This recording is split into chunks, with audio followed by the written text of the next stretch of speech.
Olá, uma ótima tarde a você. Começamos agora mais uma Agricultura BR, mais uma semana juntos. Hoje é dia 8 de janeiro e nesta edição você confere informações a respeito dos últimos levantamentos de safras e mercado para a exportação brasileira de soja. Você vai ver os números que a Safras e Mercados traz e vai rever também aqueles que a Secretaria de Comércio Exterior aqui do Brasil divulgou na última terça-feira. Tem ainda os destaques para o que vem acontecendo com as exportações globais de café e tem o valor total das lavouras de café aqui no Brasil. Em 2017, nova redução. A Agricultura BR vai falar também sobre ações e principalmente como que está a atuação de importantes empresas brasileiras que atuam no setor de combustíveis fora do Brasil. Tem ainda mercado físico, mercado futuro, previsão do tempo e muito mais. Começa agora o Agricultura BR.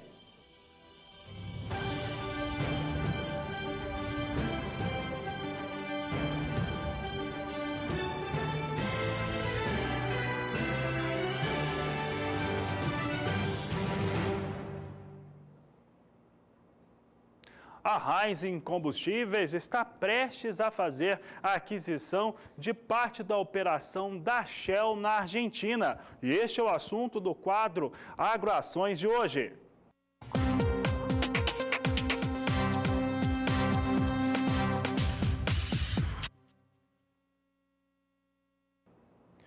E a Raízen Combustíveis, uma importante empresa brasileira que atua através da fusão, de um trabalho cooperado entre a Cosan e também a Shell aqui no Brasil, deve fazer a aquisição de parte das operações da Shell na Argentina, que inclui desde a distribuição de combustível até o refinamento de petróleo.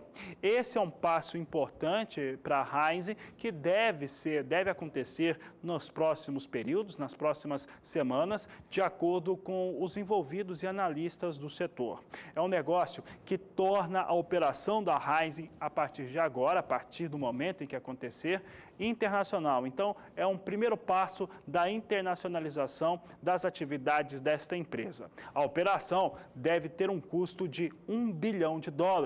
E este é o tema que nós falamos aqui no quadro Agroações de hoje e eu mostro aqui na tela como é que deve ficar, então, essa situação. Raízen Combustíveis na Argentina. É a aquisição da distribuidora de combustíveis e também ativos de refino da Shell. Esse valor deve chegar, essa operação toda, deve chegar a US$1 bilhão. As conversas entre as empresas tiveram início no ano passado e envolveram outros grupos. O processo está na fase de proposta vinculante, na qual há obrigação de compra e a companhia da família Olmeto é apontada como a favorita. A Raízen é uma joint venture, como eu disse, entre a Cosan e a Shell. Se conseguir realmente concluir essa aquisição, é o primeiro passo para a internacionalização de suas operações.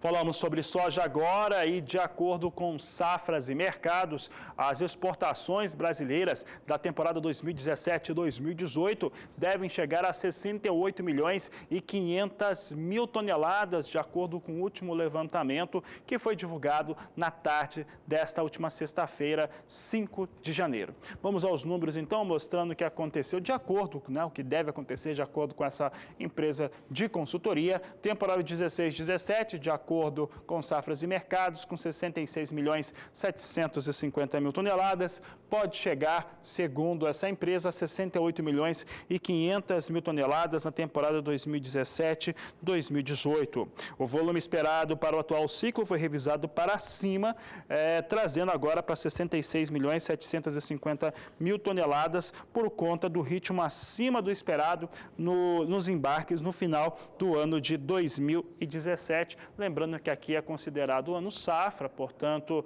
de fevereiro a janeiro. E é importante lembrar que nós tivemos, nesta última terça-feira, os dados de exportação do ano de 2017, né, os números fechados do ano passado, divulgados pela Secretaria de Comércio Exterior. Esses números mostraram um valor já recorde para as exportações do Brasil. Oficialmente, 2017 teve um embarque total de 68.150.000 toneladas de soja, com faturamento acima de 25 bilhões de reais, o que mostra que é o principal produto das exportações entre tudo que é exportado pelo Brasil. Entre as commodities, 1/4 do faturamento total é apenas com soja. Então, tem ali um domínio total em relação àquilo que é exportado. Vamos ver aqui os últimos números, né, os apresentados pela Secretaria de Comércio Exterior. Eu relembro ao telespectador do Agricultura BR que na terça-feira do último dia 3 de janeiro, a Secretaria de Comércio Exterior divulgou que a soja exportada pelas tradings que operam no Brasil totalizaram 68.150.000 toneladas embarcadas, com um faturamento total de 25.710 milhões de dólares. Portanto, aqui um recorde absoluto, ressaltando aqui esses números, dados oficiais, 2017 já passando de 68 milhões de toneladas, um recorde absoluto quando comparado a qualquer país em relação às exportações de soja.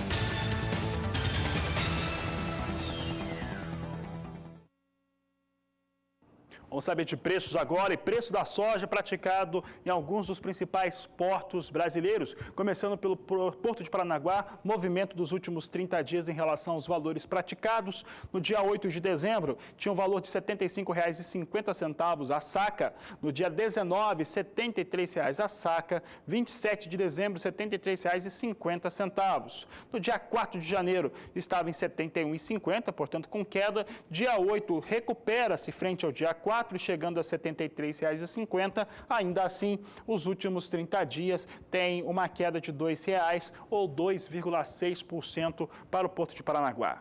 Já o Porto de Santos, maior embarcador de soja do país, traz essa situação aqui. Dia 11 de dezembro, R$ 75,50 a saca. Dia 19, R$ 73,00. Dia 26, R$ 73,50. Dia 4 de janeiro, R$ 72,00. Vem com recuperação esse dia 8, chegando a R$ 74,00 a saca nesse 8 de janeiro. Mas ainda assim, nos últimos 30 dias, uma queda de 2% para os valores praticados com soja no Porto de Santos. E nós falamos de embarque, das exportações, mas é importante lembrar um fator importante, né? Nós estamos com a safra 17/18 nos campos, portanto, foi cultivada. A maior parte das empresas privadas que fazem estimativas da safra acreditam que a safra brasileira vem cheia na temporada 17/18, estão acreditando em problemas de produção pontuais, portanto, não é algo que afetaria a produção brasileira da oleaginosa.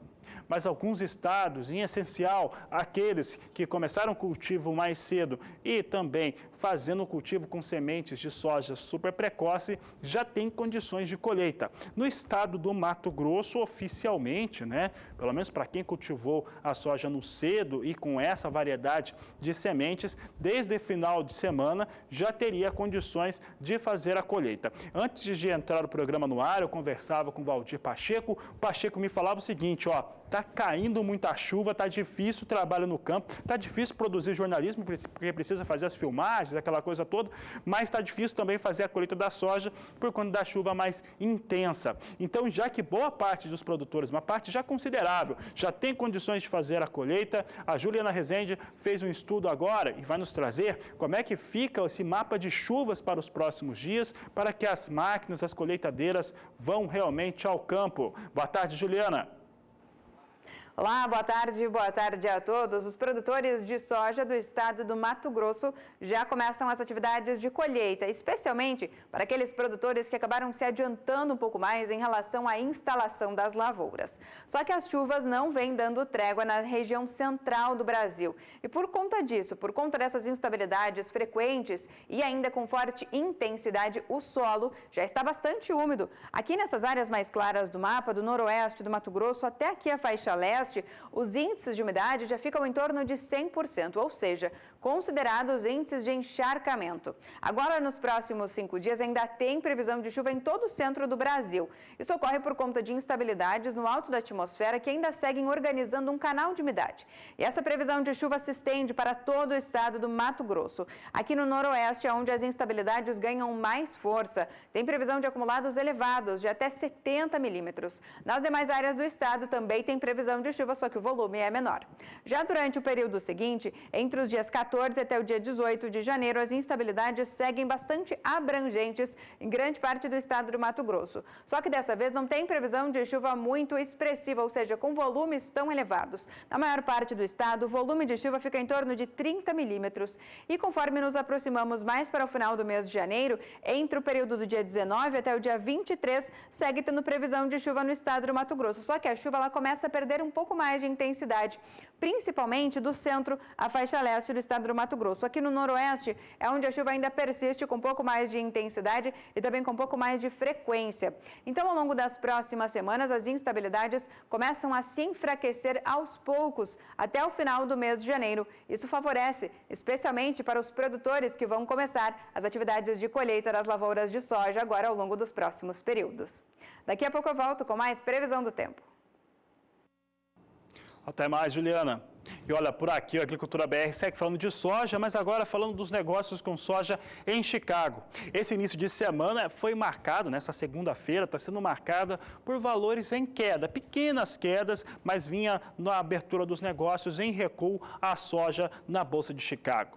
É importante lembrar que há algumas movimentações de mercado que são muito importantes. Uma delas está ligada àquilo que se espera do relatório de oferta e demanda do Departamento de Agricultura norte-americano, que será apresentado na próxima sexta-feira, dia 12 de janeiro.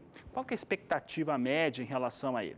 A expectativa está em torno de uma nova redução para as exportações de soja dos Estados Unidos, podendo ter mais uma correção para baixo em relação a esses embarques, o que afeta os negócios com soja em Chicago. E isso acontece no momento na qual a soja vem com uma forte demanda, tem uma sinalização muito forte de aquisição de soja pelo mundo, em especial por parte da China. Mas ela se concentra sobre o Brasil. Essa demanda sobre soja vai se concentrando cada vez mais sobre o Brasil e não sobre os Estados Unidos. Acaba afetando um pouco dos preços da soja lá para os norte-americanos. Esse era um dos fatores. O outro são essas instabilidades climáticas que estão sobre a Argentina. Há muita preocupação em relação aos resultados com a safra da Argentina 2017 e 2018. Lembrando que a Argentina é o grande exportador, o grande player de farelo e óleo de soja do mundo, e aí isso acaba também mexendo um pouco com o mercado. De qualquer maneira, hoje mais cedo o soja em Chicago vinha em recuo,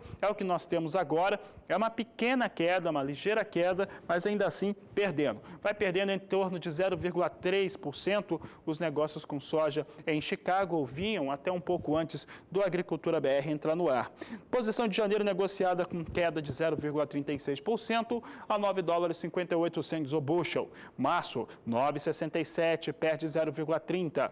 Maio, $9,78 por bushel, negócios com queda de 0,35%. Julho, $9,87 por bushel, queda de 0,32%. Peço para o pessoal voltar aqui para o estúdio. É a posição de março no momento, aquela que tem a maior liquidez, portanto, o maior número de contratos sendo negociados em Chicago, pelo menos é o que vinha acontecendo hoje, um pouco mais cedo, um pouco antes do Agricultura BR entrar no ar.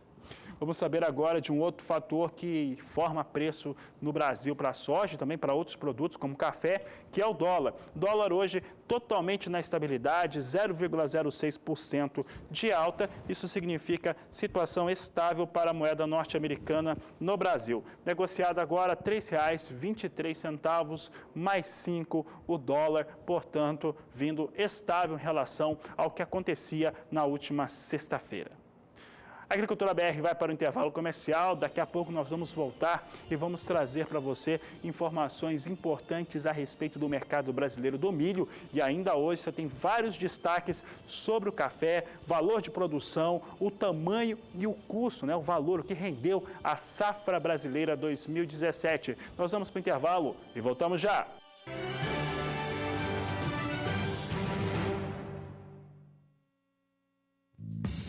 A JC fabrica as melhores soluções para manter seu rebanho hidratado e saudável. Nós temos produtos na medida certa para seu rebanho. Reservatórios e bebedouros inteiros, sem emenda, com e sem calçada. Fale com quem entende do assunto. Fale com a JC. JC Bebedouros e Reservatórios. Fone 67 99670 3391. Por trás do play de cada informação da Rural Business está sempre uma profunda investigação feita por uma equipe com 26 anos de experiência e totalmente independente, que se transformam em previsões diárias sobre o mercado de soja, milho e boi e qual a melhor estratégia para você lucrar mais hoje. Acesse rbvideo.com.br e assine a partir de R$ 9,90 ao mês. Rural Business, o amanhã do agronegócio, hoje. Amigo produtor, você procura uma informação precisa? Quer aumentar a produtividade do seu negócio? Busca sementes de pastagens de qualidade para sua fazenda? Tem dúvidas com relação à integração lavoura-pecuária? Então não perca! Todos os sábados, de 7h30 às 8h30 da manhã, horário de Brasília, Conexão Rural Germipasto, com transmissão do Camal do Boi. Você é o nosso convidado especial.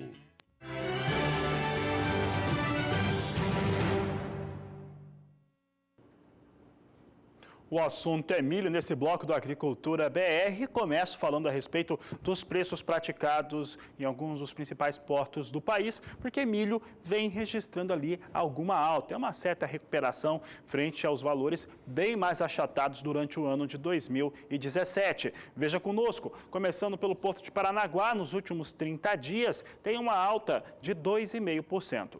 Em 8 de dezembro, o valor praticado era de R$ 31,70 a saca de 60 quilos. No dia 14, esse valor recuava, 14 do mês passado, a R$ 30,50 a saca. No dia 21, chegou a R$ 32 a saca de 60 quilos. Dia 2 de janeiro, primeiro dia útil, estava em R$ 31 a saca. E dia 8, chega a R$ 32,50 a saca de 60 quilos no Porto de Paranaguá. Já no Porto de Santos, também nos últimos 30 dias, tem registro de elevação para as propostas de preços para o milho que é embarcado. Vejamos aqui os valores. Nos últimos 30 dias tem alta de 4,7%. Em 8 de dezembro, R$ 32,00 a saca. No dia 14, R$ 31,00 por saca de 60 quilos. 21, R$ 32,50. 2 de janeiro, R$ 32,00 a saca de 60 quilos. E em 8 de janeiro, chegando a R$ 33,00 a saca de 60 quilos, esse dia 8 de janeiro, vindo com os valores mais altos dos últimos 30 dias para o preço praticado com milho nos portos brasileiros.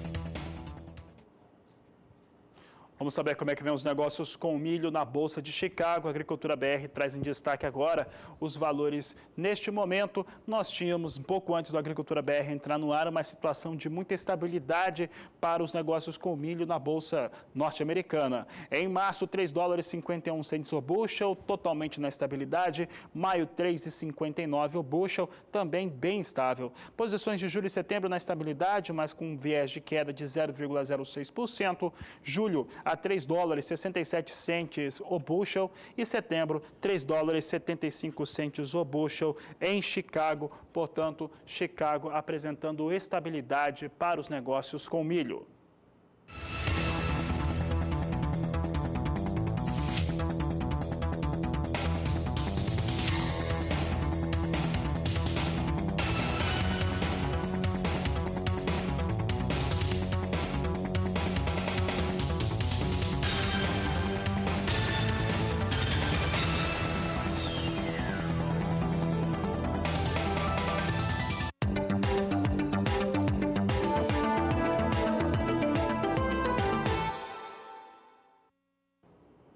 E olha, o inverno no hemisfério norte, nessa passagem de 2017 para 2018, tem se mostrado muito intenso.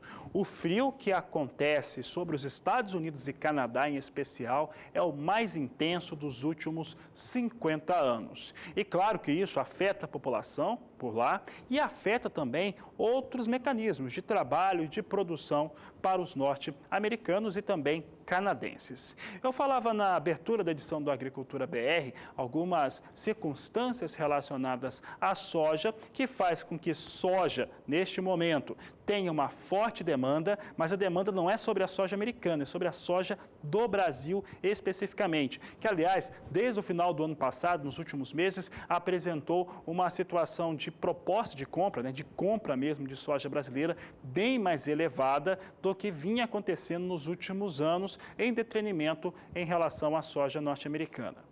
Agora, a situação é de uma dificuldade enorme dos Estados Unidos conseguirem fazer os seus embarques de soja, milho e também de outros produtos. Trabalho na indústria frigorífica está extremamente prejudicado e as lavouras de trigo que estão por lá também correm um sério risco. E é sobre este assunto que a Juliana Rezende nos fala agora como é que vem os norte-americanos em relação a esse frio todo que acontece por lá e que acaba afetando, neste momento, positivamente as vendas de produtos do Brasil. Uma massa de ar mais fria e com forte intensidade avançou sobre os Estados Unidos ao longo dos últimos dias. Isso garantiu a ocorrência de nevascas e de maneira abrangente. Acabou alcançando até áreas produtoras de trigo.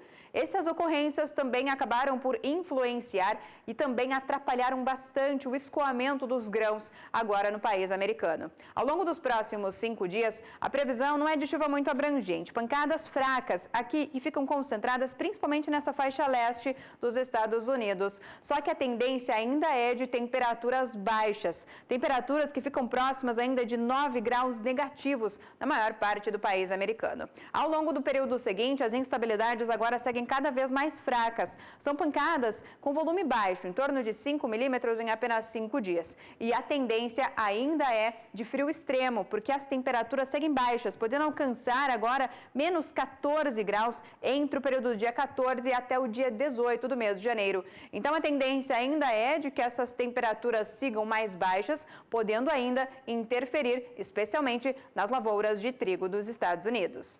Daqui a pouco eu volto com mais previsão do tempo. Tá certo, Juliana.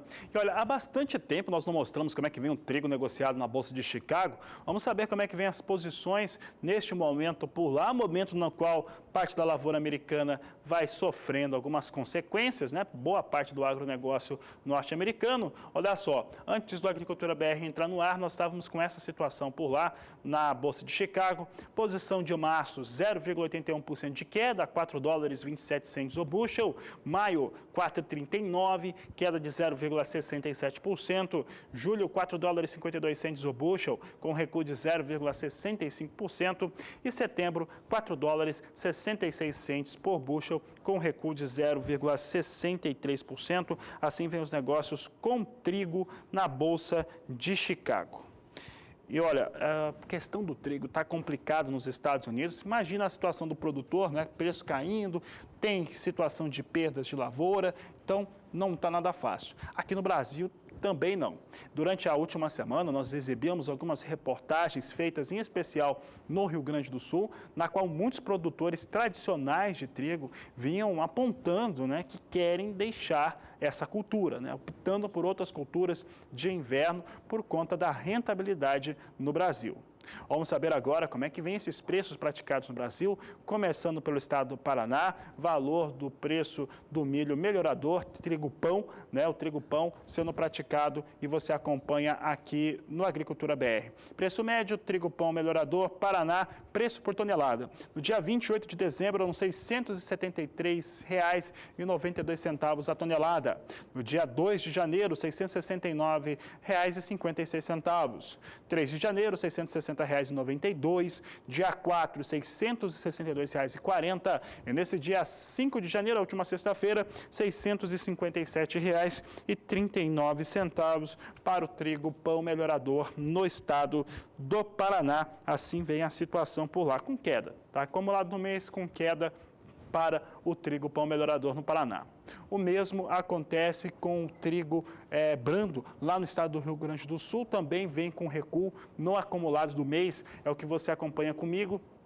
No dia 26 de dezembro, tinha um valor de R$ 587,97 a tonelada. No dia 2 de janeiro, R$ 590,44 a tonelada. Dia 3 de janeiro, R$ 575,30 o valor da tonelada. 4 de janeiro, R$ 574,66. E aqui, dia 5 de janeiro, na última sexta-feira, R$ 583,31. Situação de pressão sobre o trigo brando, valores praticados no estado do Rio Grande do Sul. É o que nós temos neste momento. A situação continua bem complicado em relação ao que vem acontecendo por lá. Já que eu falava do Rio Grande do Sul, né, especificamente a situação desse produtor gaúcho de trigo, que está buscando outras alternativas em relação à sua produção de inverno, à sua lavoura de inverno, vamos falar um pouco mais a respeito de lá, porque por lá o produtor gaúcho está realmente ocupado e preocupado, principalmente, em fazer uma boa sucessão familiar em suas áreas de produção. Esse é um fator de gestão, de administração de propriedade muito importante. E você vai conferir agora uma entrevista que a Annelise Nicolodi fez com uma pesquisadora, uma professora universitária, que fala a respeito deste assunto. Sucessão familiar é um assunto que vem sendo bastante discutido no meio rural, ou pelo menos deveria. Mas como tornar esse processo menos traumático?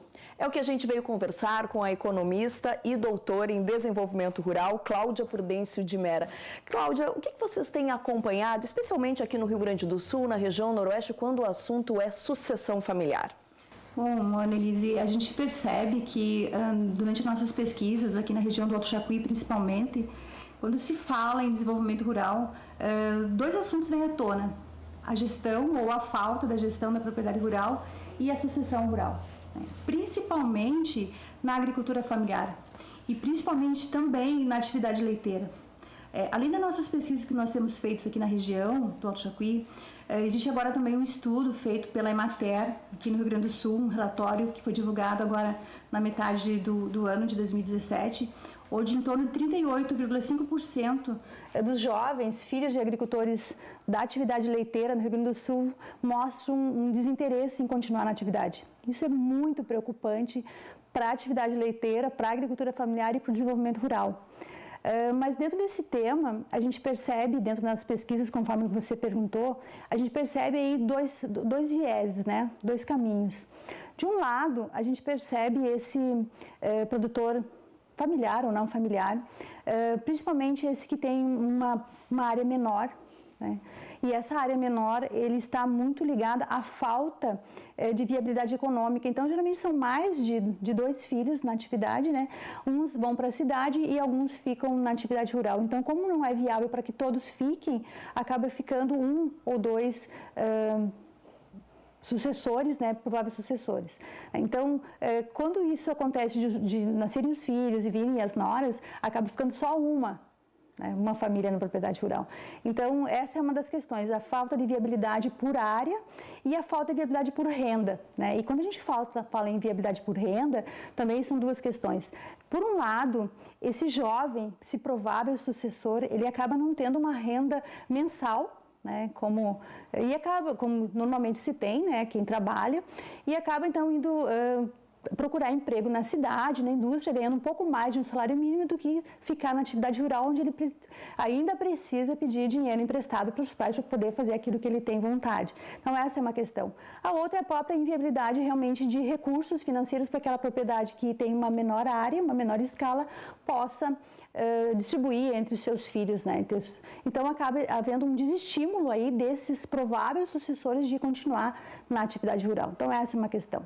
Por outro lado, aquelas propriedades que estão um pouco mais especializadas, que têm um pouco mais de renda, de rentabilidade, acabam incentivando os filhos a irem estudar, a irem morar na cidade, e eles acabam não retornando para a atividade rural, muito por uma questão cultural também dos pais, e aí a gente vê muito isso na atividade leiteira, onde os pais dizem que não querem que os filhos passem por aquilo que eles passaram, então os filhos acabam indo morar na cidade, tendo uma outra renda, vivendo com outro tipo também de cultura e acabam não voltando para o meio rural.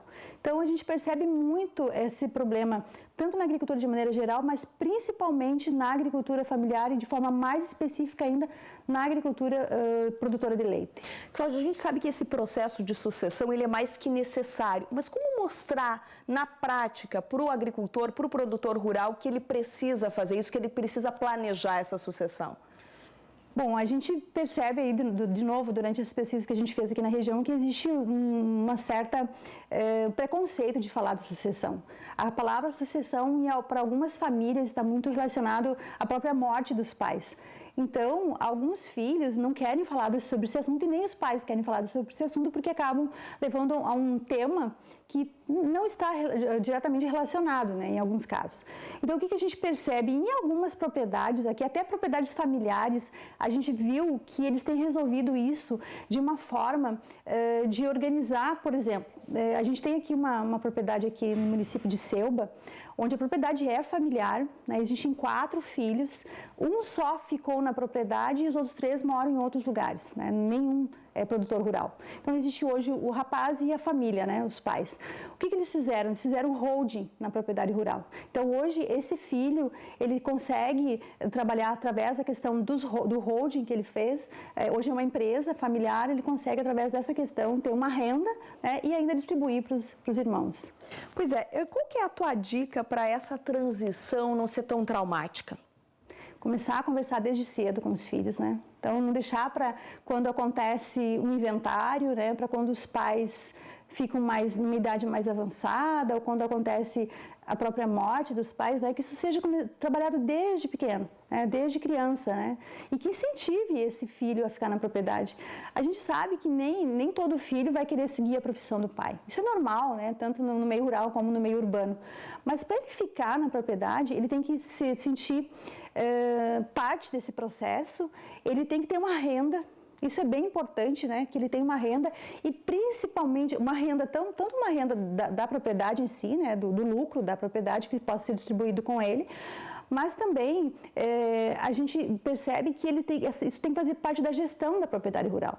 Então, as duas palavras, sucessão e gestão, elas estão muito ligadas, né? Desde pequeno, esse rapaz ou essa moça ou o sucessor não precisa necessariamente ser o filho, né? Exatamente, essa é outra questão importante, né? Não necessariamente precisa ser de pai para filho a sucessão. Exatamente, existem outras pessoas da família que queiram continuar aquela atividade, então, desde pequeno mostrar os dados da propriedade rural. É viável ou não é viável? Vamos trabalhar com essa atividade ou com outra atividade?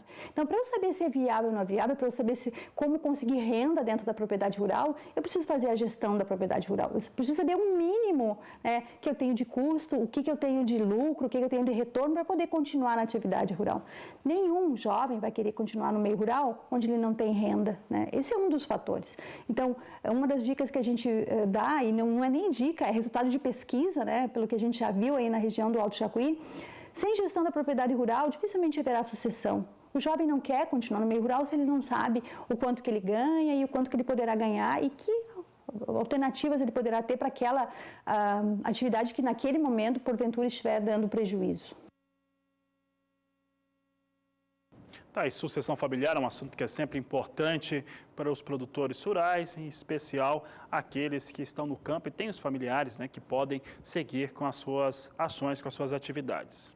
Daqui a pouco no Agricultura BR nós vamos mostrar que os 2 primeiros meses da safra de café, temporada 17 e 18, tem exportações menores. Assunto de daqui a pouco no Agricultura BR, que vai para o intervalo e volta já.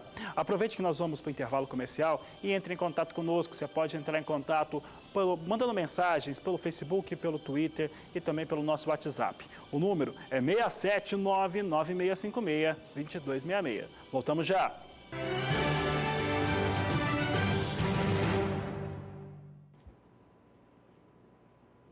Agricultura BR de volta e vamos falar agora sobre café e preços para o café arábica. Começando pelo indicador CPEA, importante indicador da cafeicultura brasileira, para o acumulado da última semana que tem elevação.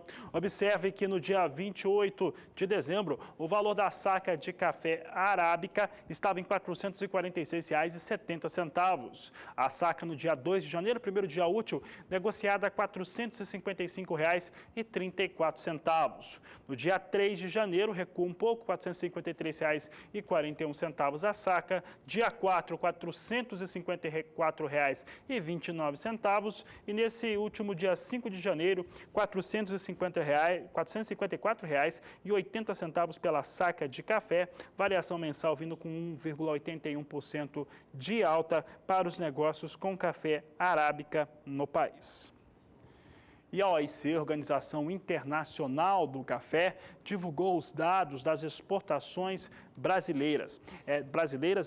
internacionais de café. E as exportações internacionais de café vêm com acumulados mais baixos. As exportações, embarques globais, com queda. É o que nós vamos mostrar agora nesses números, começando pela queda que se teve de 9,2% para as exportações no mês de novembro. Por que esse mês em novembro é importante para as exportações globais? Porque é o segundo mês para a safra 17 e 18 de café em todo o mundo. Portanto, novembro, de acordo com a OIC, teve um total de 9 milhões e 20 mil sacas embarcadas no mundo todo. Uma queda frente a 2016, uma queda de 9,2%, já que no mesmo período, em 2016, comparando com 2017, foram embarcados 9 milhões 840 mil sacas de café. Aí o Agricultura BR quis saber como que os 2 primeiros meses da safra 17 e 18 foram, tiveram de desempenho para as exportações globais. Veja conosco que há queda também. Outubro e novembro somado, que se referem aos 2 primeiros meses da safra 17 e 18, teve um total de 17 milhões 620 mil sacas que foram embarcadas. Portanto, uma queda de 11,3%, até uma queda maior, 11,3% frente à temporada 2016-2017, quando os registros foram de 19 milhões 610 mil sacas. As exportações de café arábica em novembro foram de 6 milhões e 60 mil sacas, queda de 5,5%. Já o robusta caiu bem mais, 15,9% de queda em novembro, na comparação para 2 milhões 960 mil sacas. O que nós mostramos aqui? Embarques de café realmente mais fracos durante já esse começo de temporada 17 e 18, de acordo com a OIC, Organização Internacional do Café. Por aqui seguimos falando a respeito do café, os preços praticados. Vamos saber como é que vem agora os negócios com café arábica lá na Bolsa de Nova York. É o que a Agricultura BR nos mostra agora. Temos queda expressiva agora nesse momento. perde bastante café negociado na Bolsa de Nova York. Posição de março vem com queda de 1,86%, 1,86% de queda a $1,26 mais 10 a libra-peso agora, 1,82% de queda, perde bastante. Posição de maio, $1,28 mais 40 libra-peso, recuo de 1,79%. Posição de julho, $1,30 mais 70 libra-peso, neste momento perde 1,73%, enquanto que a posição de setembro é negociado a $1,33 por libra-peso, perde neste momento 1,68%. Hoje quedas expressivas para o café arábica sendo negociado no país. Temos aqui uma situação de quedas mais expressivas com o café arábica na Bolsa de Nova York.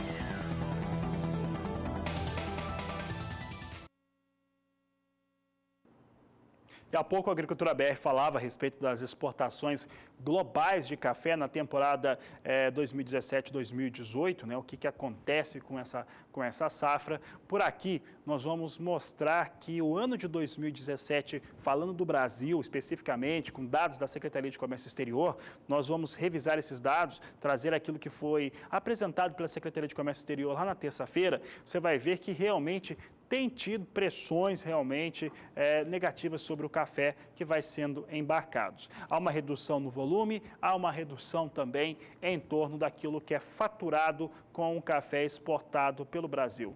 Veja só aqui os dados, esses dados são oficiais, são dados brasileiros, é diferente daquele último levantamento que são dados globais da OIC. Aqui é apenas Brasil. Veja só, volume embarcado no ano passado de 27.460.000 sacas, um faturamento total de 4.600 bilhões de dólares. O volume recuou quase 10%, 9,8% se comparado a 2016. O faturamento também caiu menos, o faturamento caiu 5,01%, 5% de queda no faturamento das tradings que operam com embarques de café, é menos do que o volume, mas ainda assim vem mostrando uma sinalização que nós temos visto nos últimos 2 anos, principalmente, uma queda no volume e também na receita com as exportações do café nacional. Vamos saber agora como é que fica a previsão do tempo para as áreas de produção do café. Quem nos fala a respeito do assunto é Juliana Rezende. Grande parte das áreas produtoras de café do Brasil não vem apresentando problemas em relação aos índices de umidade do solo. Isso porque as últimas chuvas já ocorreram com frequência e com potencial para conseguir aumentar a disponibilidade hídrica do solo, como é o caso aqui do Paraná, praticamente todo o Sudeste, também o estado de Rondônia. Apenas o interior da Bahia, que algumas áreas ainda produtoras de café têm a umidade do solo um pouco mais baixa, especialmente aqui nas áreas centrais do estado baiano. Agora, os índices de umidade do solo ainda ficam em torno de 40% nessas regiões, o que pode vir a provocar alguns problemas em relação aos níveis dos reservatórios. Agora, nos próximos 5 dias, segue tendo previsão de chuva na maior parte das áreas produtoras de café, especialmente aqui do Centro-Sul, Paraná, São Paulo, Minas Gerais, Espírito Santo e também o estado de Rondônia seguem recebendo chuvas bastante expressivas. Apenas aqui o norte de Minas Gerais e também o interior da Bahia é que a chuva ocorre com menor intensidade. São pancadas bastante irregulares. Durante o segundo período, entre os dias 14 até o dia 18, tem previsão de chuva ainda em Rondônia, grande parte do Sudeste e também no Paraná. Apenas aqui no Espírito Santo e também no estado da Bahia é onde as instabilidades ainda se mantêm, só que de maneira mais fracas, ou seja, são pancadas bastante isoladas. Durante o terceiro período, até o dia 23 do mês de janeiro, tanto Rondônia como também o estado do Paraná, São Paulo, até o sul de Minas Gerais, é onde as chuvas ainda seguem mantendo o solo com bastante umidade e também mantendo os reservatórios com bons níveis. Agora, no norte de Minas Gerais, no Espírito Santo e também no interior da Bahia, o tempo firme pode vir a diminuir um pouco mais a disponibilidade hídrica do solo e acabar trazendo alguns problemas em relação aos níveis dos reservatórios. Daqui a pouco eu volto com mais previsão do tempo.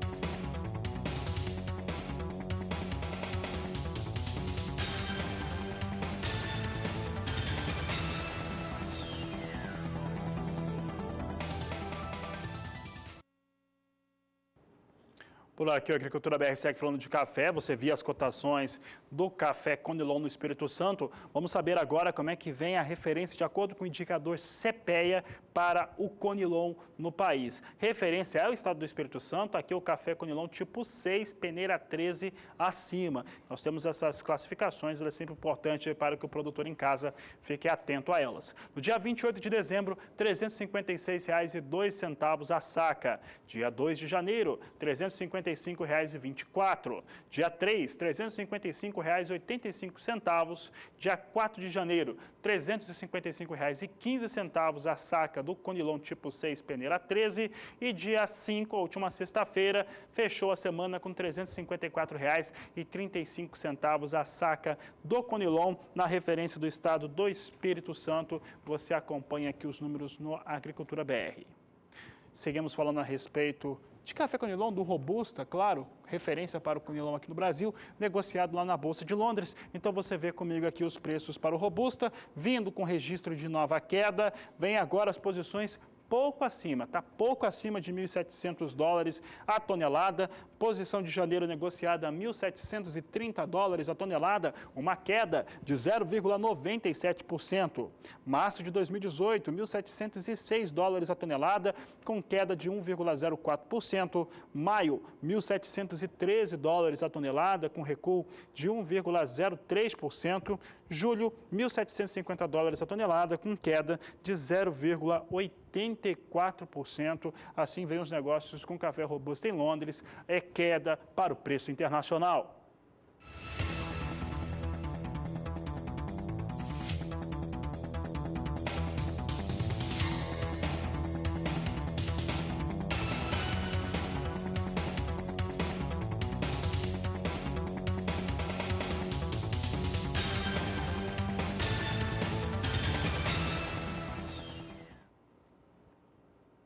E agora falamos sobre as lavouras de café do Brasil, que no ano de 2017 tiveram um faturamento bruto, toda a lavoura, todo o processo, chegando a pouco mais de 21 bilhões de reais. É o que a Agricultura BR mostra agora, e mostra, fazendo um comparativo de como que esses valores das lavouras, valor bruto da lavoura, se comportou nos últimos anos, conjuntamente com a estimativa para 2018.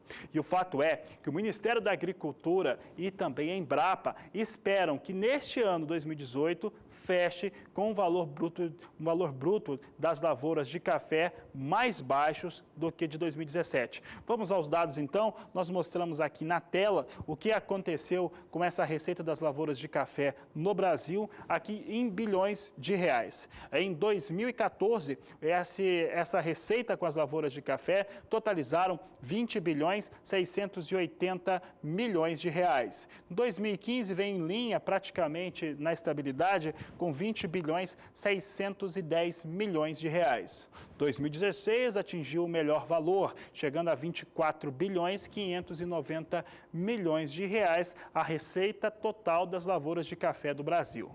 2017, ano passado, fechou com 21 bilhões 140 milhões de reais, é o valor registrado, que vem melhor que 2015 e 2014, e evidentemente inferior a 2016. Acontece que em 2018, pelo menos os dados iniciais, aponta que vai chegar a 20 bilhões de reais, portanto, mais baixo do que aquilo que foi registrado no ano passado, em 2017, quando essa receita com as lavouras ficou em 21 bilhões 140 milhões de reais. Ainda hoje no Agricultura BR nós vamos falar sobre pastagem, vamos falar sobre consorciação e aqui você vai acompanhar também assuntos importantes ligados a embarque de açúcar e também produção de etanol. Nós vamos para o intervalo e voltamos em instantes.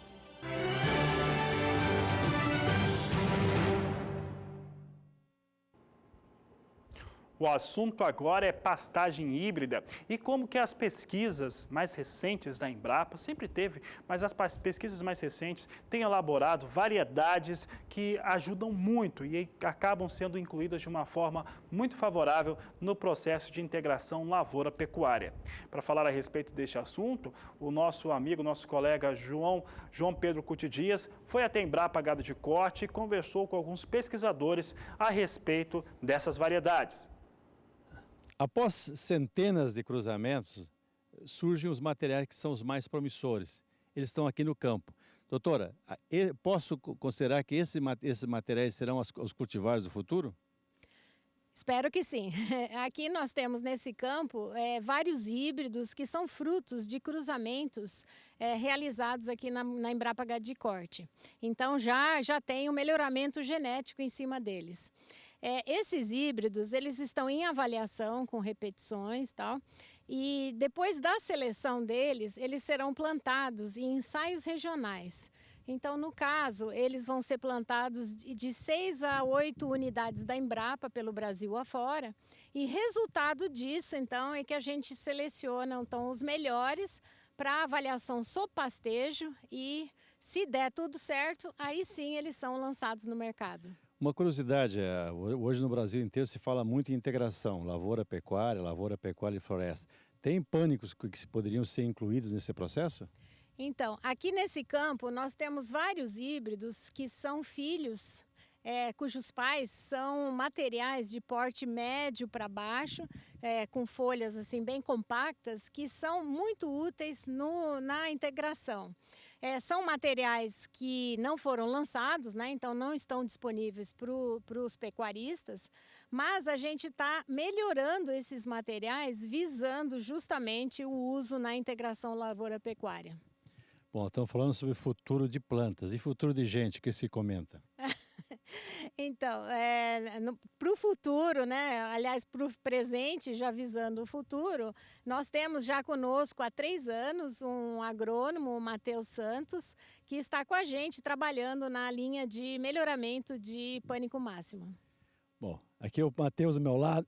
O desafio é grande, Matheus. O mundo inteiro está passando por uma fase de mudança climática, cada vez temperaturas mais elevadas, chuvas mais intensas, veranicos mais fortes. Você, como pesquisador, qual é a tua meta aqui? Bom, João Pedro, são desafios que já estão aí, né? Já no presente, né? Mas o melhoramento a gente começa agora para dar resultado no futuro, né? Eu vejo que nós temos 3 grandes áreas que o melhoramento de forrageiras, especialmente pânico, poderá trabalhar, que são as mudanças climáticas, como você já citou, a economia de recursos naturais e também uma maior interação entre microbiota do solo e a forrageira. Dentro de mudanças climáticas, a gente está tendo a ocorrência de secas mais intensas, chuvas mais intensas também em diferentes regiões. Então, nós temos que estar antenados a esse tipo de problema, né? Temos também a ocorrência de doenças que têm acometido o pânico máximo nos últimos tempos, como fungos, como viroses, né?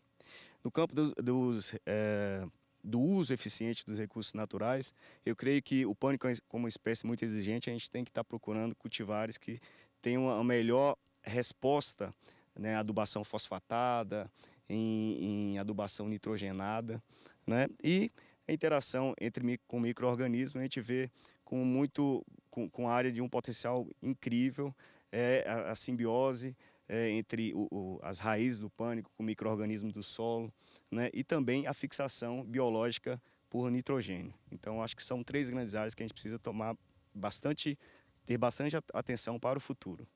Aliás, né, essa área que você abordou é a área que os técnicos hoje falam seria a 3ª onda na agropecuária mundial. E o Brasil detém uma tecnologia de agricultura agropecuária tropical que poucos países do mundo têm, graças ao trabalho de vocês. Então, Liana, muito obrigado por estar conosco no canal do Boi. Muito obrigado, Matheus, pela participação de você. E nós acreditamos muito que o Brasil depende do trabalho de vocês. O trabalho de vocês é fundamental para que o senhor e a senhora que estão nos assistindo possam produzir cada vez mais carne, mais leite, com menores custos. Não existe maneira mais barata e mais eficiente do que produzir carne e leite sem ser com forragem. Obrigado a todos vocês.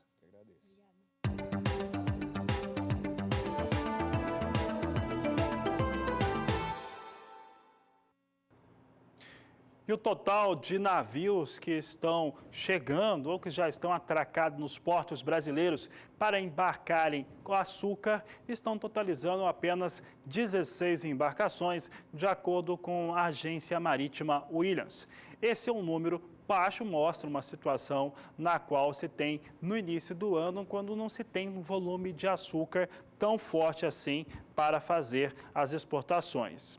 Durante o meado do ano, em meados do ano, quando normalmente se tem uma situação de pleno vapor para a moagem de cana no centro-sul do país, e como está em momento entre safra, por isso que há poucas embarcações no momento, mas quando se tem a plena moagem no centro-sul do país, você tem uma fila que normalmente está chegando em torno de 40 embarcações, é o que se espera quando em abril essa moagem de cana-de-açúcar volte a acontecer no país. E aí, com isso, essa fila com embarcações, navios que estão na espera, embarcados, entre outros, cheguem até próximo a 40 embarcações. É importante lembrar que esses 16 navios, eles chegam ao Brasil para embarcarem, para serem carregados com açúcar até o próximo dia 25 de janeiro. Seguimos falando a respeito da produção de cana e também de açúcar, mas agora especificamente a respeito de etanol, é o assunto de agora do Agricultura BR. E os preços do etanol anidro e também hidratado fecharam a primeira semana do ano com preços mistos, segundo os índices registrados pelo CPEA, Centro de Estudos Avançados em Economia Aplicada. O etanol hidratado teve valorização de 2,47% entre os dias 1º e 5 de janeiro de 2018. O biocombustível foi cotado a R$ 1,81 mais 63 nesta semana, contra R$ 1,77 mais 26 praticados entre os dias 25 e 28 de dezembro. Já o anidro misturado à gasolina teve desvalorização de 0,38% no mesmo período. Os negócios foram firmados em R$ 1,92 mais 77 o litro na semana compreendida entre 1º e 5 de janeiro. Já falamos aí do etanol, que aconteceu de acordo com o CPEA. Tivemos, então, hidratado subindo, anidro recuando um pouco. Vamos conferir aqui esses dados na tela. Você observa que no dia 8 de dezembro estava... dia 8 de dezembro mesmo, R$ 1,73 o valor do etanol anidro por litro. No dia 15 de dezembro, R$ 1,75. Dia 22 do mês passado, estava em R$ 1,75 o valor do etanol anidro. Dia 28 de dezembro, último dia útil do ano passado, R$ 1,77. Neste 5 de janeiro, estava em R$ 1,81 no fechamento da última semana. Vamos ver agora como é que vem mais um etanol aqui, os preços para o anidro. Agora, etanol anidro em 8 de dezembro estava em R$ 1,90, 15 de dezembro R$ 1,89, dia 22 R$ 1,92 o litro, subia um pouco no dia 28 a R$ 1,93 o litro e no último dia 5 de janeiro fechou a R$ 1,92 por litro do etanol anidro, de acordo com a apuração do CPEA para o etanol.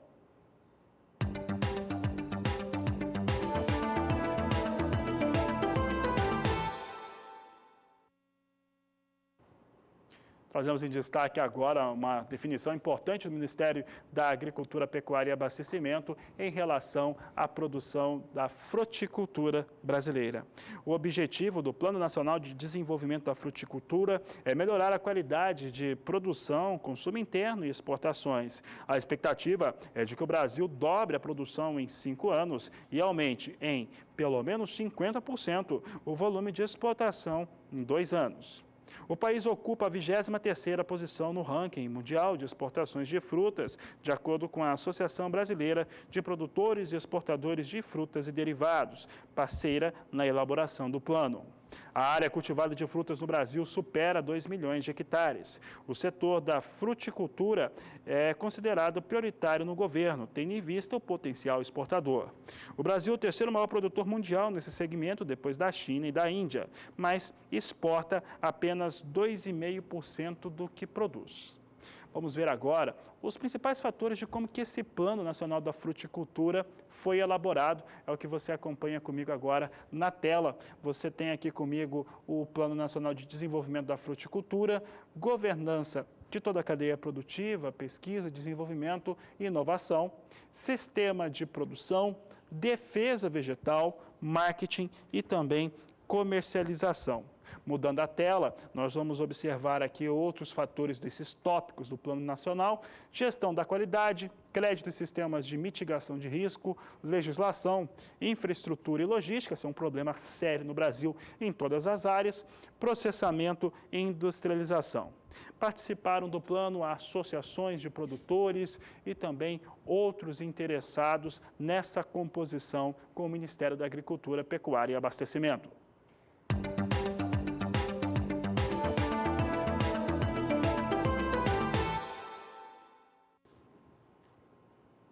Vamos falar um pouco agora a respeito de arroz e principalmente os valores do milho. Você vai do arroz e principalmente como é que ele veio se comportando durante o último ano em 2017 e quais são os comportamentos, né, e aquilo que se espera para os valores no Rio Grande do Sul neste começo de 2018. O maior consumo de arroz pode fazer o preço do cereal subir em 2018. A Companhia Nacional de Abastecimento estima que a demanda interna seja a maior desde 2013, chegando a 12 milhões de toneladas. Se confirmada a expectativa de desvalorização do real frente ao dólar, as vendas externas de arroz podem crescer, escoando parte da produção nacional. Assim, com o aumento do preço médio do arroz em casca, vai ser possível recuperar as perdas ocorridas ao longo do ano passado. Annelise Nicolodi, para o SBA. O arroz que tem toda uma concentração da produção no estado do Rio Grande do Sul. Vamos saber agora um pouco a respeito de como que o CPEA está vendo os valores sendo praticados, né? Trazendo aqui os dados para o arroz no dia 28 de dezembro, R$ 37,37 a saca. Em 2 de janeiro, R$ 37,41, dia 3, R$ 37,38, dia 4, R$ 37,13, dia 5, R$ 37,40 pela saca de arroz, praticamente sem variação, 0,08%, de acordo com os números do CPEA, há uma estabilidade para os valores de negociação do arroz. Vamos conferir agora cotações de mercado.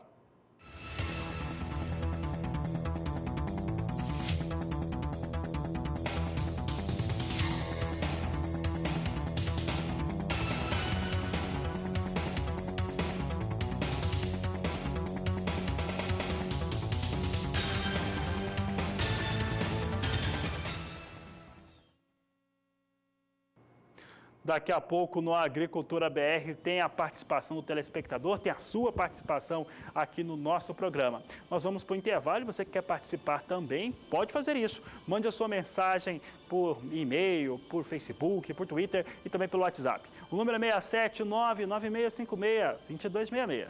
Nós vamos para o intervalo e voltamos já.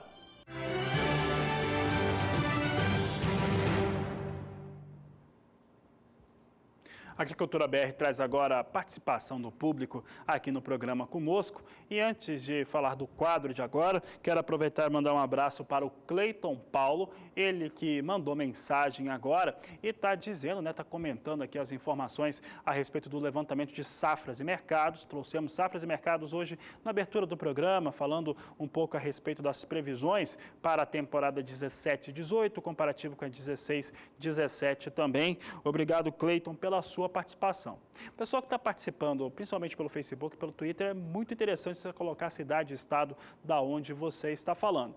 E, aliás, pode participar desse quadro também, o Agricultura BR Responde.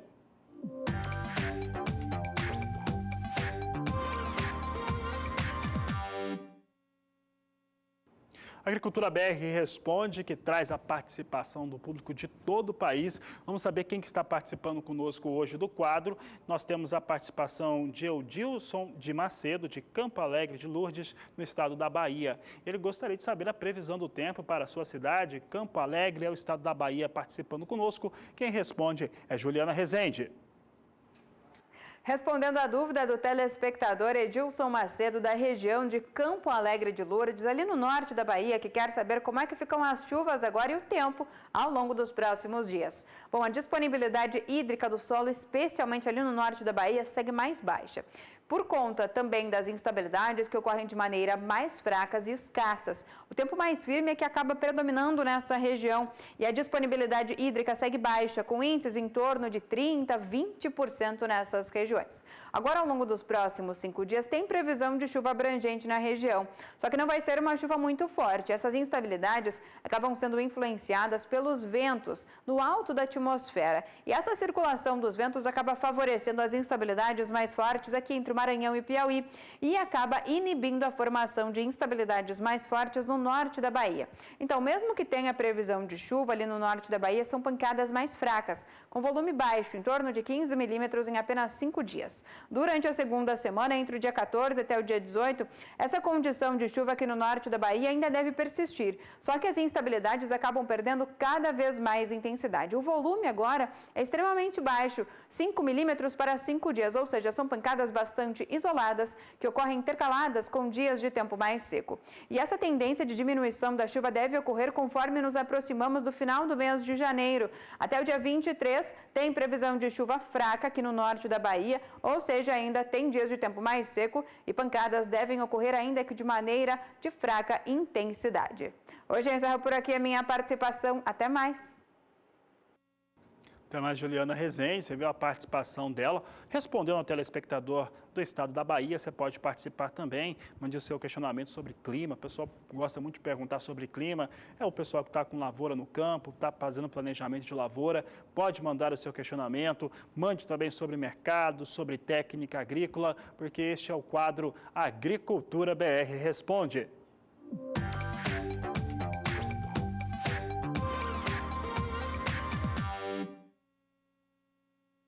Você vai ver agora uma entrevista realizada pelo Walter Pulga Júnior com um dos organizadores da Massa Farida Lajinha, que realizou importantes leilões aqui no Canal do Boi. E você vai ver um balanço dessas ações no ano de 2017. Doutor Zé Luiz, vamos falar um pouco sobre a situação em que o senhor encontrou as empresas da Lajinha Agropecuária. Vamos lembrar que o setor sucroalcooleiro passou por um período difícil nos últimos anos, nos últimos 5 anos particularmente.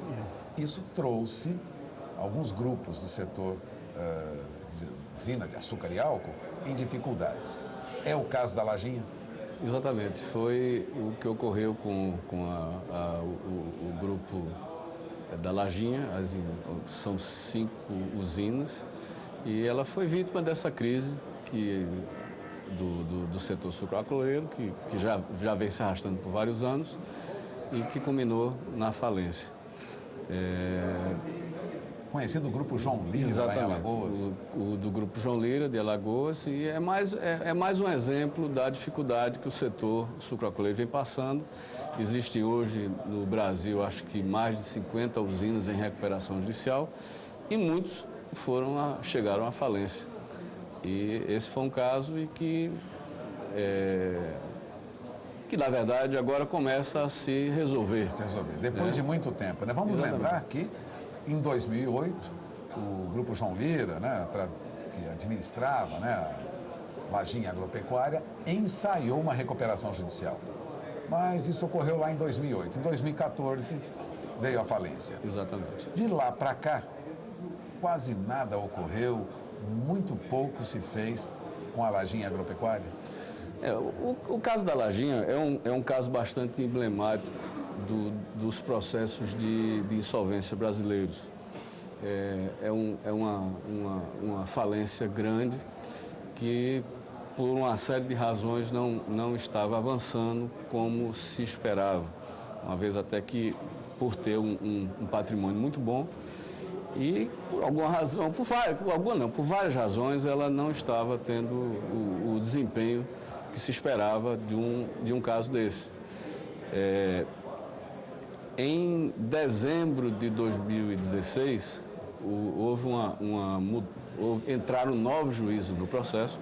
Foi o doutor Leandro Fole, o doutor Felipe, o doutor Eduardo e a doutora Marcela. Lá da Justiça de Alagoas. Lá da Justiça de Alagoas. Por ser um processo muito complexo, com, com uma série de dificuldades, a Justiça de Alagoas, decidiu por colocar um grupo de juízes para facilitar como estratégia de fazer com que esse processo avançasse mais efetivamente. Ou seja, não apenas um juiz, mas vários para suportar essa... Para haver como se fosse uma força-tarefa para resolver esse processo. No mês de março de 2017, nós fomos convocados para assumir o cargo de administrador judicial. Tomando como responsabilidade manter essa empresa em pé e tentar negociar. Basicamente, falência é o quê? É você arrecadar os ativos, realizar os ativos e pagar a quem de direito. Então, essa é a nossa função básica e que merece todo o foco do administrador judicial. Mas, no caso, não foi o que o senhor conduziu. O senhor conseguiu avançar com algumas vendas. Aliás, 2 usinas já foram vendidas. Foram vendidas 2 usinas, foram 2 vendas, foram vendas satisfatórias. Os valores alcançados, entendo que foram muito satisfatórios. São usinas fora de Alagoas, inclusive? São as 2 usinas de Minas Gerais. Então, tivemos...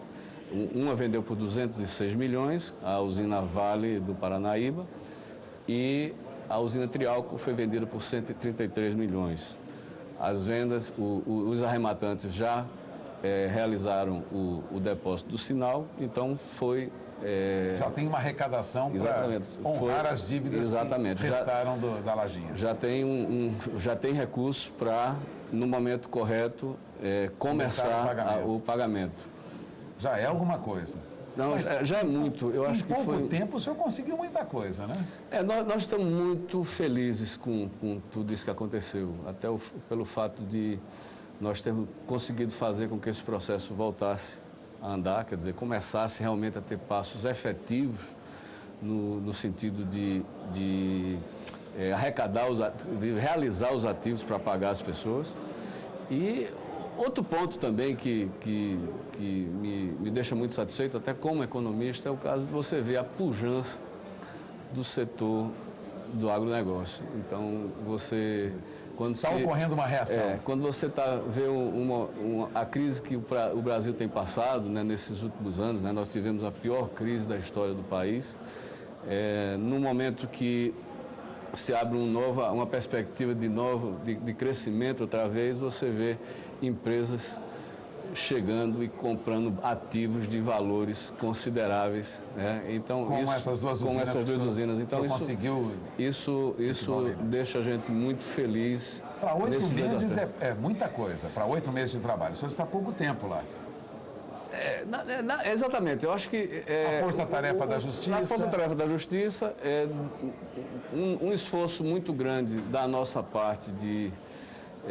a função do administrador judicial, ele tem que ser uma figura de referência para todas as partes, um facilitador. Então, o administrador judicial tem que apresentar transparência, estar disponível e criar uma consciência nas pessoas de que o processo está andando bem dentro da legalidade e que seguindo o que a lei o que está previsto na lei. Agora, há outras propriedades que o senhor cuida que restam aí dessa massa falida. Exatamente. E vão à venda também? Existem mais 3 usinas no estado de Alagoas.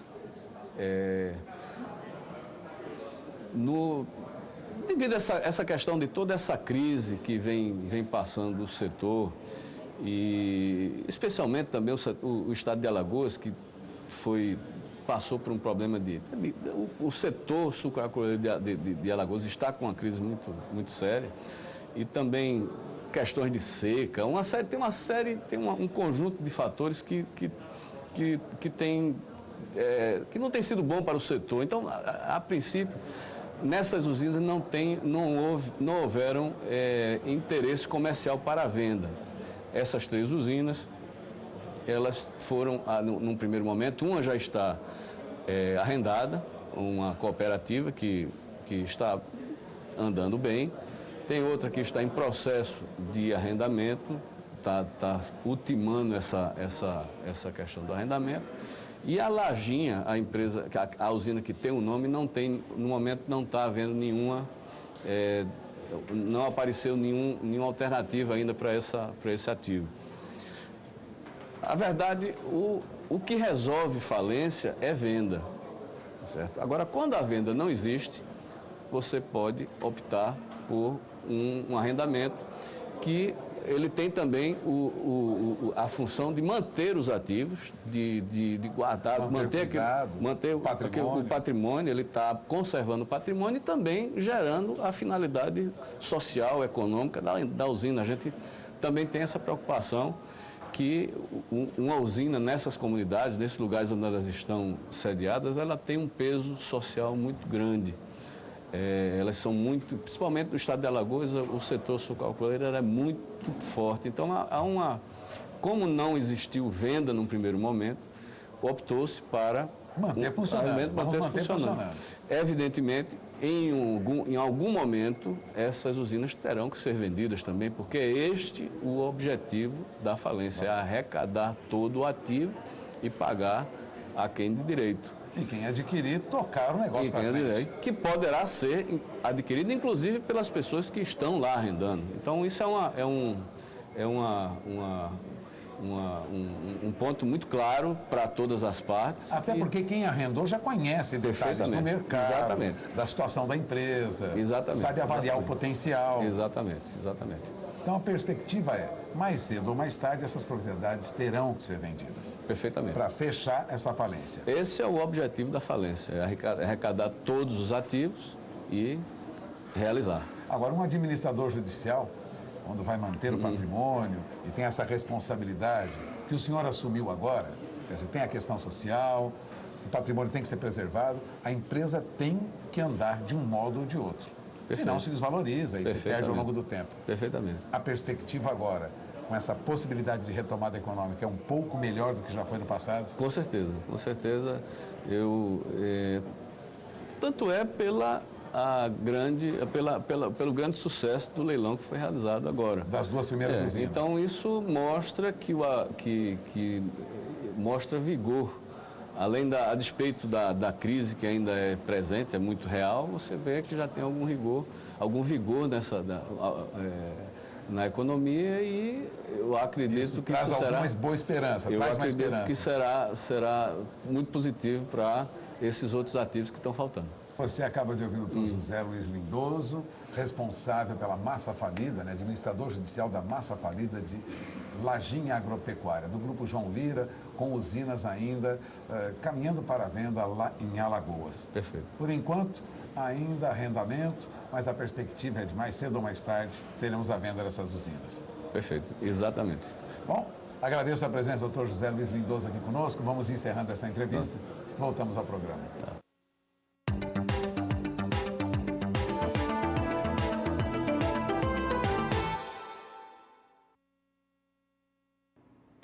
A Agricultura BR volta a falar do complexo soja, começando pelo farelo, em relação principalmente aos maiores produtores e exportadores e compradores também deste produto. Trazemos aqui esse destaque, farelo de soja, assim como todos os outros dados que são atualizados pelo relatório de oferta e demanda do Departamento de Agricultura norte-americano, será novamente renovado nessa próxima sexta-feira, quando o novo relatório, primeiro de 2018, será divulgado.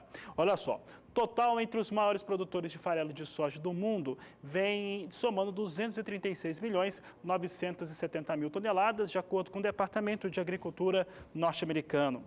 O maior produtor de farelo do mundo são os Estados Unidos, com 41.820.000 toneladas.